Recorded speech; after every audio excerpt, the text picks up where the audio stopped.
Welcome to How to Talk to Kids About Anything with Dr. Robyn Silverman, a podcast loaded with practical tips, powerful scripts, personal stories, and simple steps to make even the toughest conversations easier. So get ready to get the information you need to make the impact you want from someone you trust, your friend, parenting expert, Dr. Robyn Silverman. Hello and welcome to How to Talk to Kids About Anything, where we give you the tips, scripts, stories, and steps to make even the toughest conversations easier. I'm so honored to be your host, Dr. Robyn Silverman, child and teen development specialist, author, and speaker, and most importantly, parent of two great kids who give me the honor of loving, learning, and growing every single day, whether I want to or not. Believe me, I get it. It's not always easy, but we're in this together, and we have some great people helping us along the way. A child hangs back in gym class because he just knows he'll be the last one picked.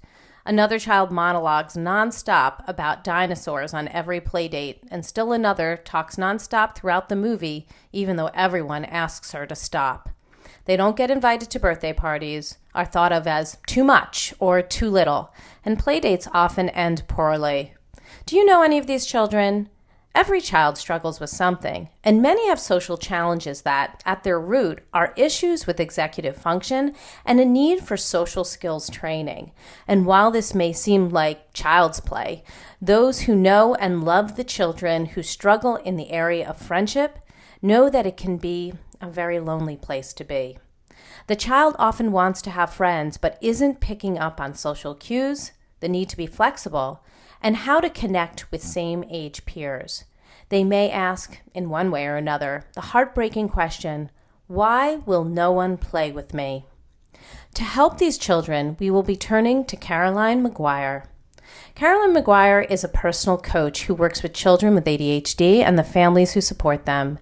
Caroline earned her advanced level certification from the ADD Coach Academy and her PCC, Professional Certified Coach certification from the International Coach Federation.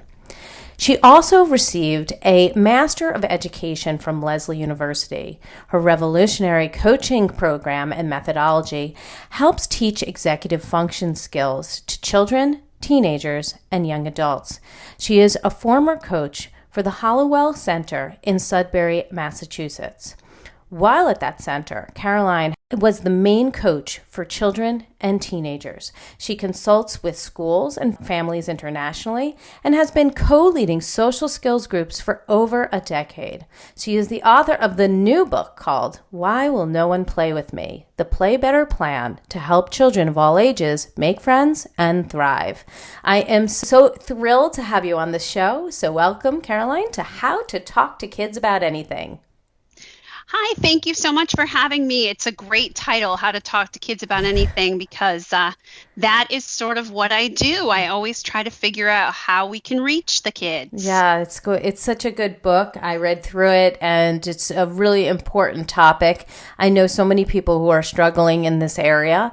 And before we get into the thick of it, for those who haven't read your book yet, as it's just coming out now, and they haven't seen you speak or received coaching from you, can you tell us what got you up in the morning and what got you so interested in helping children gain better friendship and play skills so that they can thrive?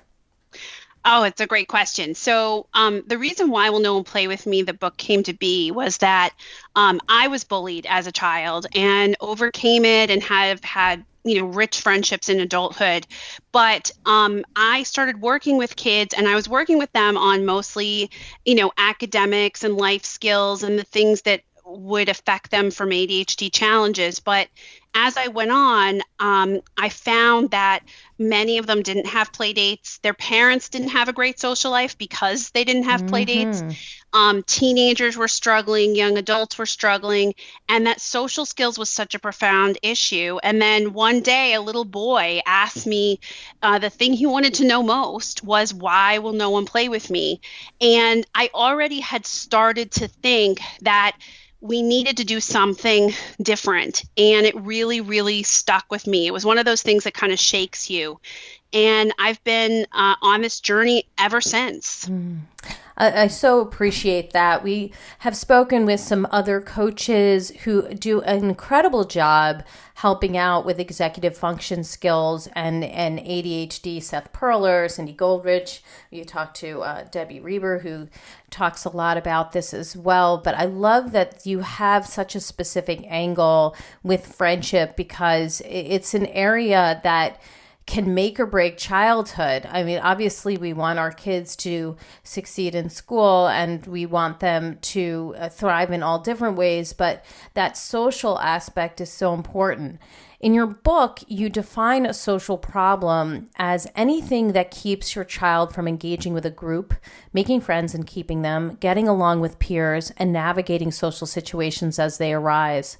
You tell us up front that often one of the issues we must help our child overcome is the story that they tell themselves, their internal story that often revolves around what happened in the past or forecasting what will happen to them in the future, even before they take that risk and put themselves in that social situation.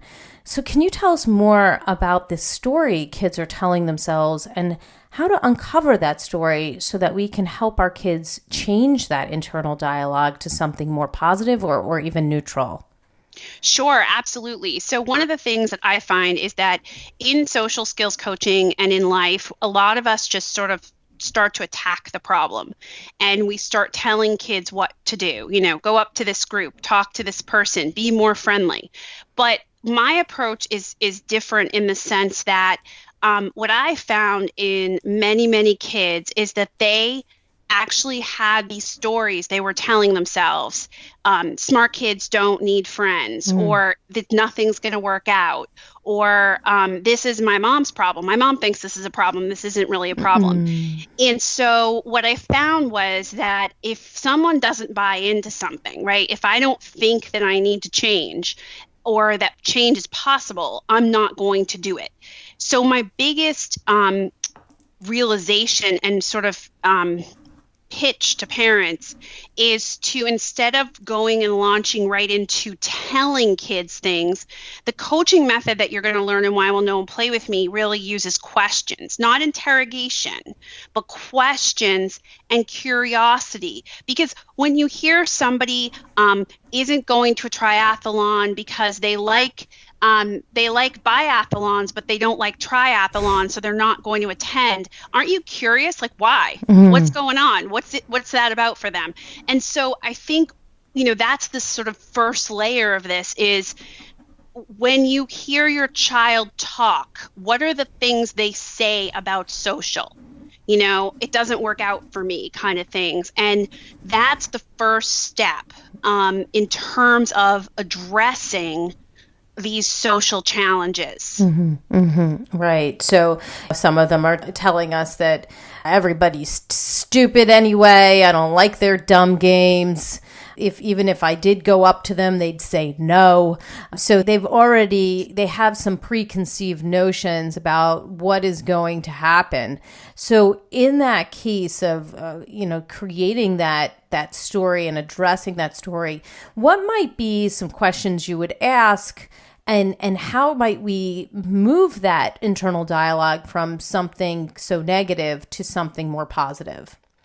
Great question. So absolutely. One of the ways that we move that dialogue along is in coaching, you come from curiosity, right? So one of the things I teach parents and I provide scripts and tips is to be curious. You don't have to have a perfect question. You can literally ask, how come?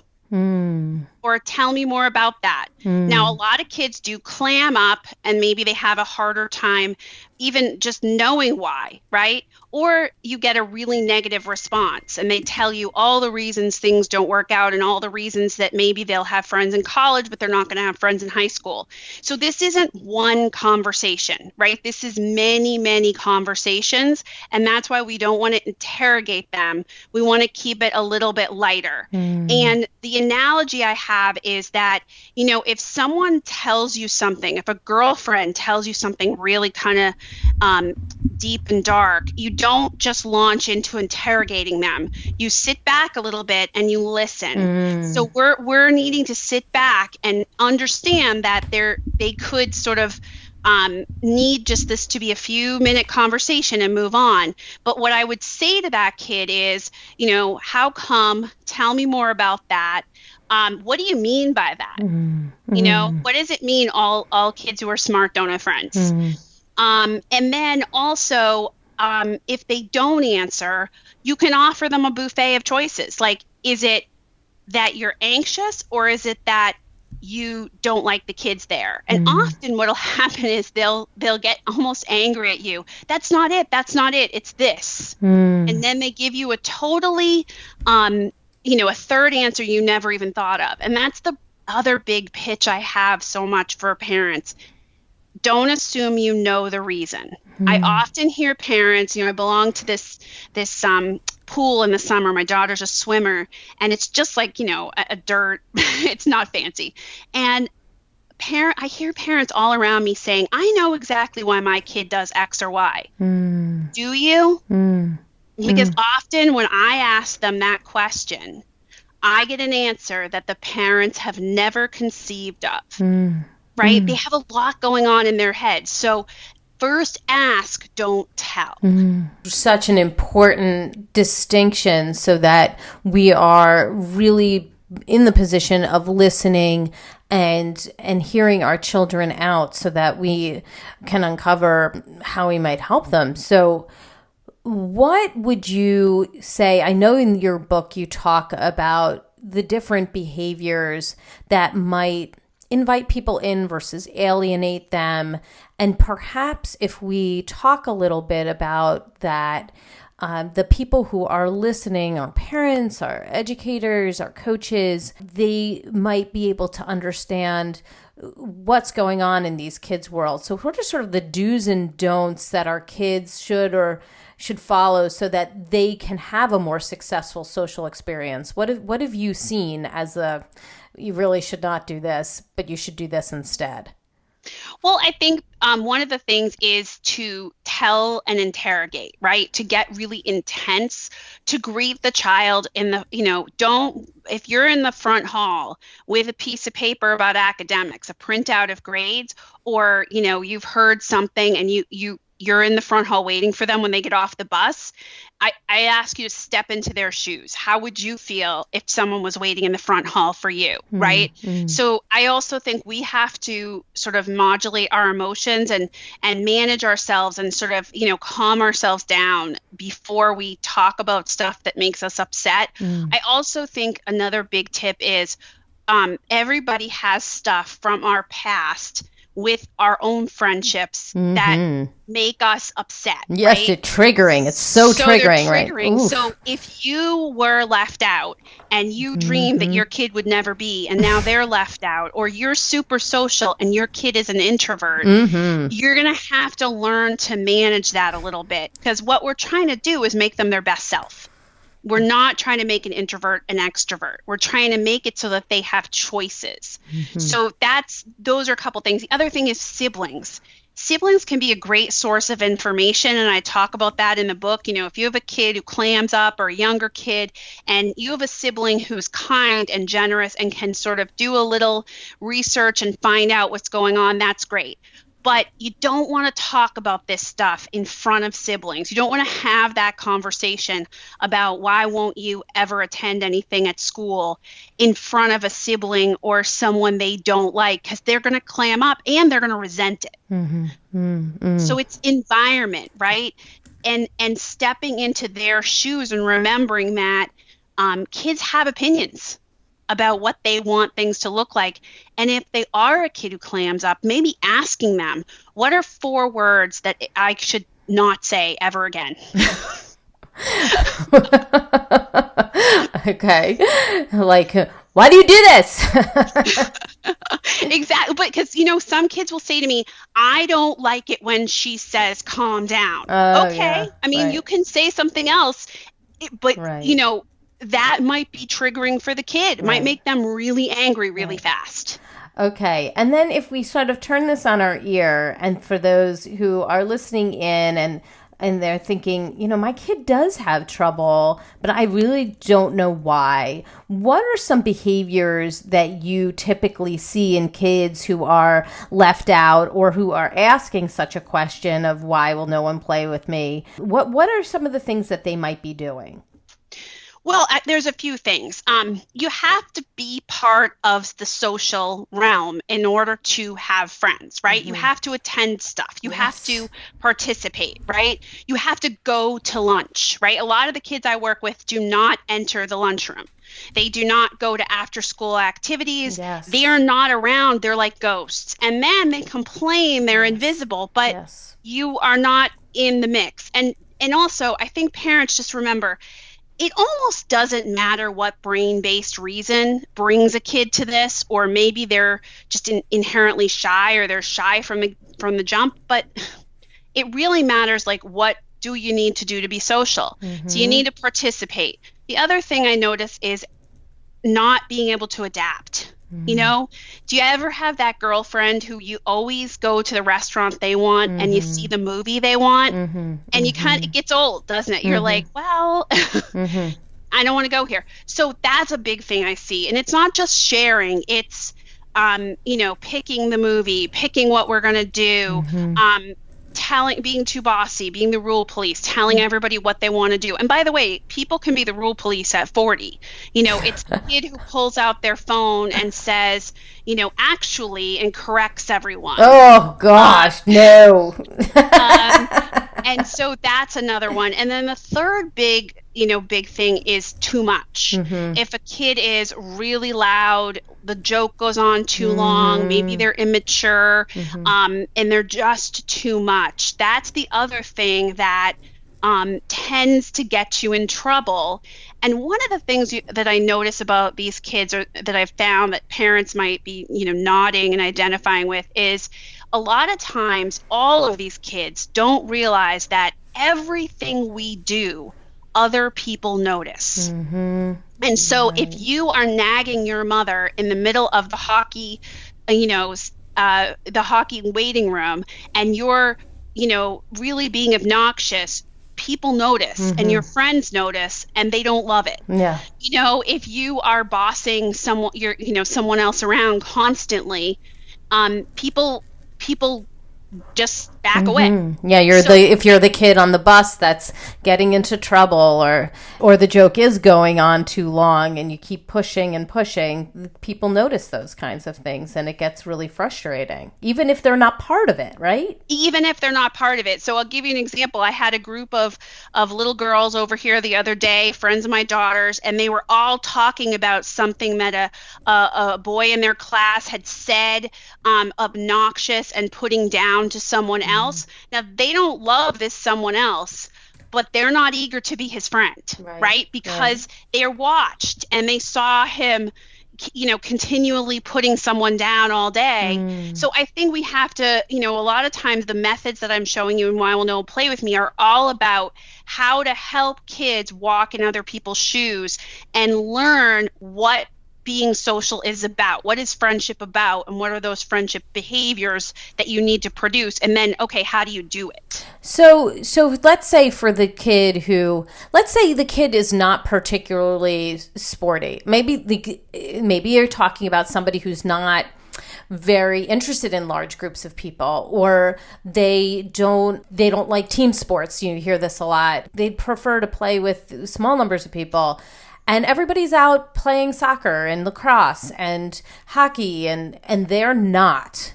So now what is it that you're going to say to somebody who's listening in on what to do with a child who really wants more friends, is feeling invisible, but doesn't, even though do you want to play basketball? Do you want to play golf? Do you want to play tennis? Do you want to, and the answer is no. Now what? So here's the thing too, though. Everybody can find a group and people like you who want what you want, right? You don't have to participate in sports. There are going to be moments in life when you're not with the people you want to be with, but as long as you find your people, that's okay. And I think that's also a thing for parents. If your kid is quirky, that's great, that's fine.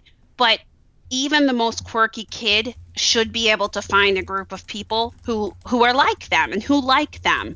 And if they can't, it's usually a sign that they have behaviors that alienate other people, right? So for the kid who isn't sporty, I look at what they do and I'd help them with those underlying skills, but I'd also help them find their people, right?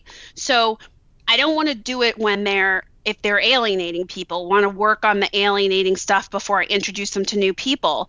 But, it might be that they need to do School of Rock on Saturdays. It might be that they need to join the robotics club. Yeah. We're talking about being social. We're not saying you must play basketball, right? Like so to me, there is a compromise though, where one of the things I talk to kids about is if you want to sometimes participate and be invited, what stuff do you have to do? What's sort of the minimum? I need to play soccer once a week or gaga ball or whatever so that I am friendly with these people I want to be friendly with. And then the rest of the week I can do something else. There's always these balances. And I think some kids very naturally come to it and other kids just don't come to these kind of things naturally. Like in some way, you just sometimes have to put yourself into situations where you may not be as comfortable. You have to get out of your comfort zone a little bit because that is where the people are. That is where the potential friends are. So even if you may not absolutely adore soccer, but you know that there's people there that you really would like to get to know, that might be a place for you to be. If you're, know that some people have joined an art class and you'd like to get to know them, but you may not be enthralled with art. Hey, it may be something to try. I think sometimes, our kids wind up shutting things down before they even, even think to themselves, there might be some good that comes out of this.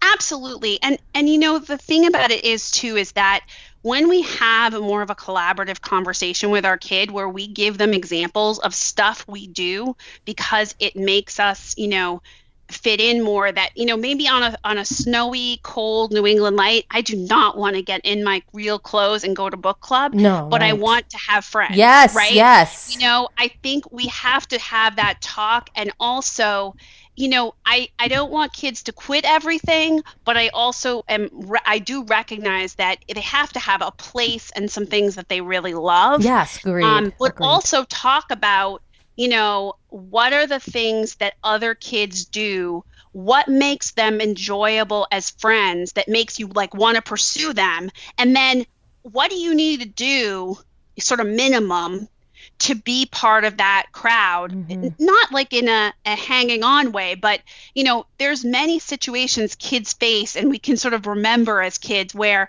you're in a lunch period without your friends.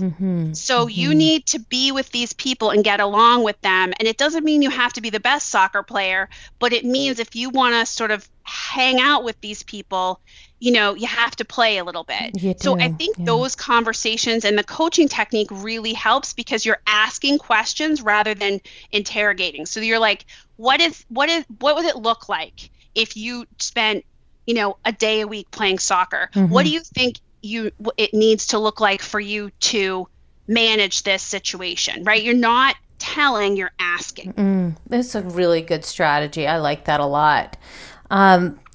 So obviously we've talked a bit about coaching and that we would be in the position of coaching. Can you talk to us about sort of how to set up this whole thing, like the steps we would need to follow to have these hard conversations, especially if we're now saying to ourselves, we would like to coach our child on friendship and we're not going to just jump on in there. We probably need to say something to our child. So what are we saying to our child? How do we set this thing up? Oh, great question. So I just want to mention that in Why Will No One Play With Me, I go through this step by step by step, just so parents are aware of that. But here's the thing. we want to have a conversation, and I call it paving. So, everybody likes to sort of ramp up to things, right? And so you're going to spend time, your first step is to spend time talking, no matter what age the child is, about getting help and modeling getting help. And if you are a family that has not reached out for help, even to a plumber, and your kid has been really resistant to these kinds of, taking help from you about social, you might spend more time. But that's okay, because it's going to pay off. And what you want to do is talk about your go-to people when you reach out for help, and you want to model that. The other tip is, as you're having conversations, you may need to volunteer something you're going to work on that is hard. Because I can guarantee you, if this is not something that's easy for a kid, one of their sources of resistance is this is hard for them. And maybe other stuff is easy for them. So you're paving and you're talking about it. And then when you have a conversation, sort of step 2, you want to make sure that you know that it might be a short conversation, and then you might have a few of them. So parents tend to want it to be like this big epic conversation, but sometimes that is not the way it works out. You also don't want siblings around. You don't want distractions. If they're in a bad mood, they get off the bus, you intended to talk to them about this today, don't do it, right? Because they're not receptive. And then you want to bring it up in a soft way where you either say, what's going on with friendship these days? What would you like to change this year about friendship? Something soft like that. Or, hey, buddy, you often tell me that you're kind of unhappy and you feel like you'd like things to change. What would you like to change? You can reference, I've noticed it's hard for you because we live in a football town and you don't play football. What would it be like to find your people? And you start with this broader concept of friendship, right? Not going to, you always do this. I saw you be rude to Uncle Jimmy at Thanksgiving. I've talked to you about this a million times. No, staying in the neutral, detached, whatever I hear, I'm going to be okay with zone. Yeah, I mean, obviously, you're really hitting on something very important. I'm just feeling it right in my heart. That this is something that we can help with, but if we are so entangled in what our child says, or how they react, or what happens next, then we can't be so helpful. Is that correct? Right. Okay. We can't be helpful if everything becomes an interrogation, or if everything becomes about the thing that they're not good at.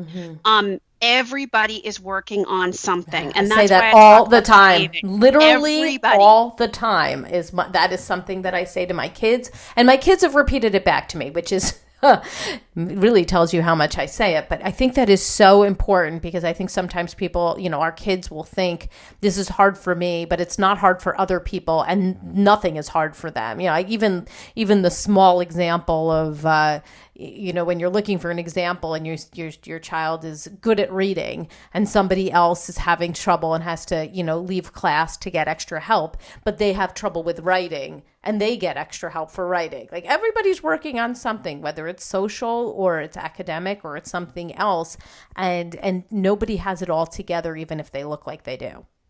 Absolutely. And just know, we always think the grass is greener, yes, right? So as you enter this conversation, your kid may think that it's easy for everyone else. Yes. I don't care that I'm great at reading. I don't care that I'm great at math.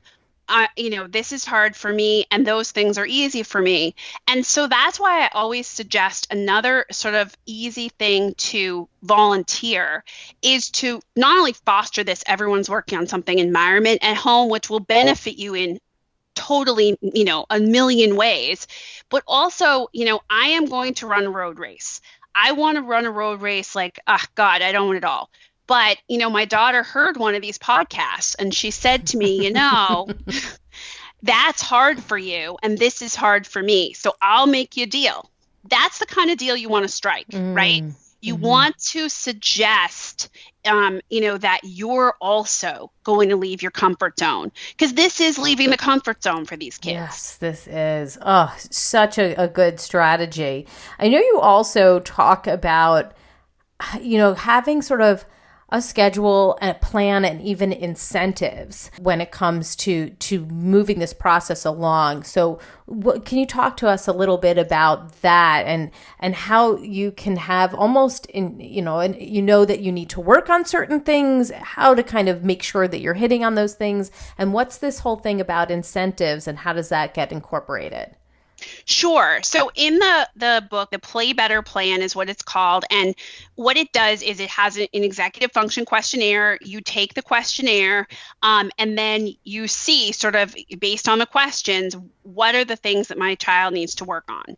And so when you're presenting this to your child, there's a few things you can present. Some people are going to use this book just to have these conversations and they don't have a lot of skill building to do, but a lot of people will have skill building to do.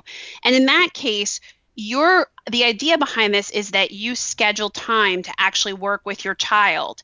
And parents always say to me, well, I don't have time, but you're spending time. We're all spending hours and hours having these conversations about the bus and the lunchroom and whatever. So, I give you guidelines, but the idea that you're presenting to this child is that you would spend some time on this. Well, kids always sort of wonder what's in it for me. So I suggest that if your kid is motivated by incentive plans, or if they are a kid who, wants something, then going back to the idea of me running the road race, I'm sort of saying to them, I need you to show up like this. I need you to be willing to listen, be willing to try, give me a half an hour a day or, 45 minutes, whatever is age appropriate. And in return, you can earn points. Or I'd be willing, if I saw this, to think about, you having a little more freedom, because what we want is for them to realize that this does benefit them. Now, there are going to be kids who are just so into having friends and they want it so bad and they are motivated and they will just plunge right into it. But there's also other kids who are like, I'll only do this because, maybe I get something out of it. So it's not bribery, because bribery is, if you stop this right now, I'll give you a cookie. It's more of a plan so that they feel what's in it for me. Okay. So you talk about all the lessons that we can go over with our kids. You talk about friendship, chemistry, showing interest, empathy, reading moods, knowing your audience. What might be an example of a lesson or two that you might go over, and how might you present that information to kids in a playful way that doesn't feel like I'm at school and I'm learning in health class? Sure, absolutely. Great question. So one of the things that goes into reading the room and sort of knowing what people are thinking and knowing, that the person next to you got bad news and you got good news, but you shouldn't brag about it, right? is reading context and mood and people's energy, right? So a quick story. I had a client who didn't really read these things, and he went into a teacher's office and the lights were off. And she was packing up and she had everything in her bag and she stood up, and he just didn't read that, right? Like, she's leaving. She doesn't have time to talk now. And my thing is, some people just don't pause to pay attention, or they don't read that. But rather than telling them that, we're going to do fun exercises. So one of the really fun things to do is to go to a food court or a mall, and you actually have an assignment of looking at people and trying to spy and figure out what are their body signals when they're intense, what are their body signals when they're in a bad mood. You can also just do it within your family, where, we pick people and the exercises in the book, and then it's like, what does mom do and say when she is at the end of her rope? Not that ever happens, though, not right? that ever happens. But, there are kids where the families will come to me and say, I don't understand. Like, I gave every signal that I was at the end of my rope. And not only that, actually said, I am at the end of my rope. Exactly. And yet still. And teachers will say to me, I told the class this, and then, my one little friend or teenage friend even doesn't read the room, and so they kept going, yes, right? Right. And so this exercise is designed because when you read the room, if you parents listening really think about it, you do pick up on people's energy. Yeah. You not only listen to what they say, but there's like a vibe that people put off. Well, a lot of people in life don't read that vibe. So this exercise there's many of them, but they're fun. It's fun to go to a food court. You end up giggling. You end up watching people. We practice how to watch without watching. We go to a box store and we figure out who's in charge, even though they're not really in charge, because they're super bossy, and you can tell by how do you tell? The way they talk, the way they give other people orders. And then you have a conversation, if your kid is bossy, about what do you think the other people felt about that? Mm-hmm. Yeah, I think that's really helpful, and it's nice to be able to kind of otherize it a little bit, that they're not only talking about themselves, they're witnessing what's going on in the room, so that they're talking about what they see, and then it becomes a little less personal, and then you can equate it back to some other things that you've seen, so that they can have some perspective on past behaviors. Absolutely. A tip always for parents, right? If your kid is resistant or they don't want to hear about it, ask their advice. And I people always say to me, "Oh, you can only do that with little kids." No. I do it with teenagers every day. Of course, now that I've told all of America, maybe it won't work for me anymore, but right. I asked them about a case. I have this kid, he won't go to anything. He really desperately wants friends, but he won't go to anything. And they give me advice. And then they eventually say, that's kind of like me. Mm-hmm. And they just start talking. And then it's like a deer. Don't look at it too close. Don't get too close. Don't get too close. Don't scrunch your face up. Don't look way too interested, concerned.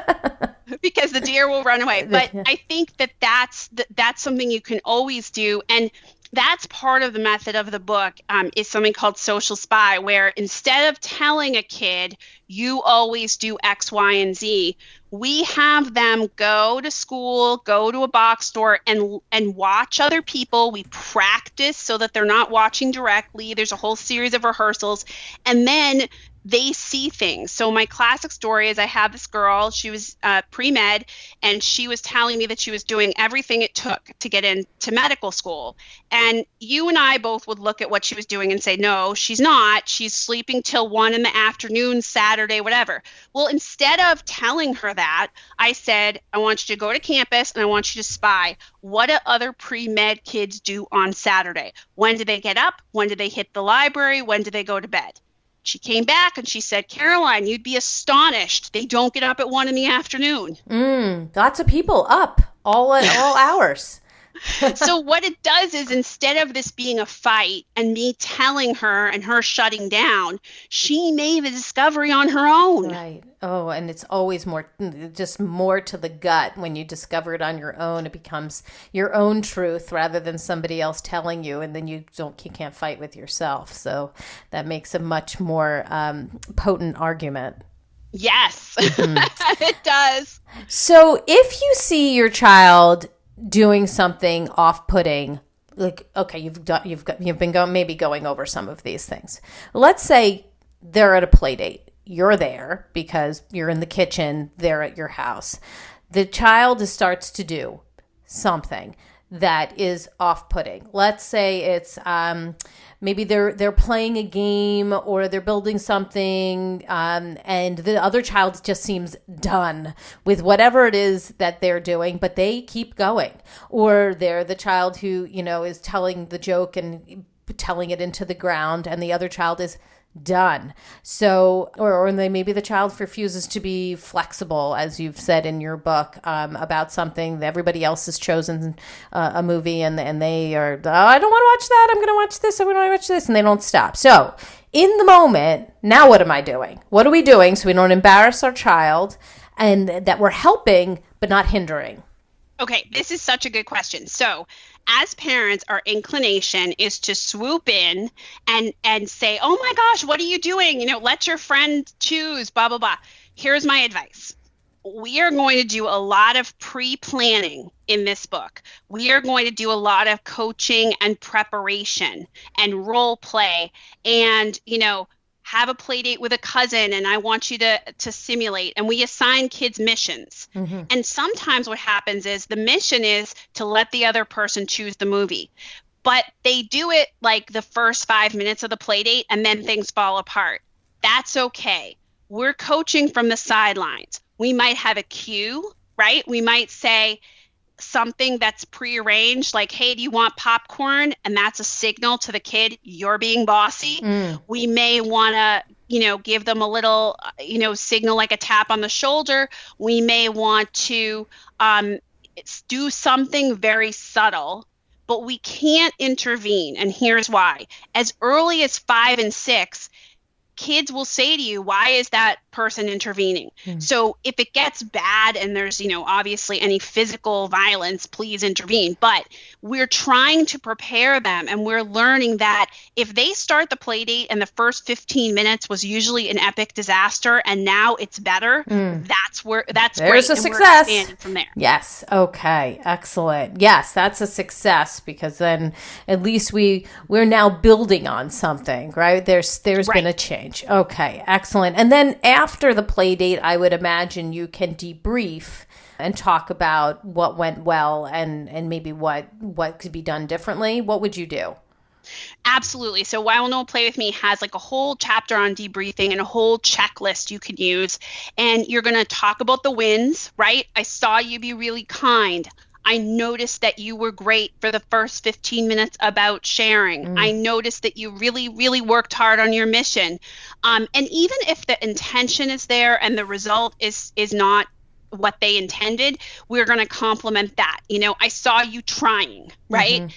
And then we're going to go through and talk to them about, what we want to do next time. We might want to role play things out, and we want to ask, what happened there with choosing that movie? Because you never know as a parent, even if you're over listening from the kitchen, it could be that something happened and some of our kids just don't know how to handle it. Mm-hmm. So they end up defaulting to this, bossy mode or whatever. Right. So we're going to really talk about it in, again, this non-judgmental way.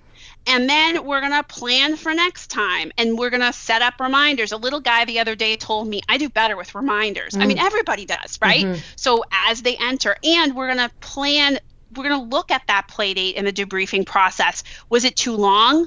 Was it a playmate that we can work with effectively? Was it at home, or was it in a bounce house and everything went, cut loose because it was just such a stimulating environment? Mm-hmm. We want to look at all that. Okay, that's great, and it's, I think, really helpful. And of course, you can ask your child what works best for them. Some might work best with reminders, and some might have a different type of cue that would be good for them. For some people, it might be a hand signal. For some people, it might be a touch signal. For some people, it might be words. So working with your child and really finding out what works for them, it all can be individualized. So I think that sounds like a good plan. If you can finish this sentence, the most important thing that kids need to know about playing better and making friends is? To be adaptive. Okay, to be adaptive. So we're really working on that flexibility and making sure that our kids use that empathy, read the room, and know that they need to bob and weave, to change direction, even though they are part of the decision making. They don't have to just be a doormat, that they are understanding that there are other people, other perspectives, and being flexible, right? Absolutely, because, if you look at research and they talk about CEOs and what do CEOs need for, and that's our goal for social, right, is that our kid has friends, they're able to grow up and have relationships, and that they can make choices in the workplace. They don't have to stay in the same job because they don't have the social skills to navigate. Mm-hmm. And one of the things CEOs all said was they don't expect people to have perfect social skills. As a matter of fact, especially in the tech sector, they don't expect it at all. But the one thing they need is people to be willing to adapt. Ooh. Don't argue with everyone. Don't be that person who alienates everyone. You don't have to be perfect. You don't have to have the right thing to say all the time. And I think that's important because as parents, sometimes we look at our kid and we think, wow, for them, this is such a struggle. I can't picture them ever transforming into someone else. We're not doing that. We're trying to make them their best self. Oh, I love it. Give us your top tip. What do you want us as parents, coaches, and educators to know about helping children play better? I would say my top tip is to ask questions and listen to them and hear what they are struggling with, and then to work on it with them, because a lot of times they just don't know how to solve for something, and so they come up with their own way of doing things that just isn't really effective. But they're struggling, or they have these stories, right? One of my favorite ones is people should come to me. Yes. Well, that's not how life works. Yes. Right. Like, why are they not inviting me to play dates? Why are they not including me to the birthday party or whatever? And then you realize you haven't asked them, do you want a play date? Can you come over my house on Saturday? Like, putting themselves in there and out there so that the other kids know you're interested. Sometimes they just don't even know that you're interested. Right. And, I've had kids who, sit next to someone in class and they don't talk to them.